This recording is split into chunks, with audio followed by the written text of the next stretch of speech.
Ég var búinn að vera mjög lengi og ég væri að missa vitið. Já. Ég man að ég var alveg sá stundum ofsjónir þegar ég var krakki og bara tilveran varð svo óraunveruleg.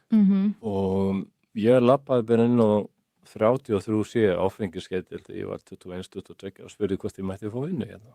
Já. Og gerði það. Og ég held að það sé engin tilviljun. Það var bara eitthvað sem sagði mér að við höfum gott að því að kynna okkur þetta. Og mér fannst mjög gaman eins undarlega það hljómar að vinna á geðdeild þátt fyrir að maður það er fólk sem er bara á sín versta stað.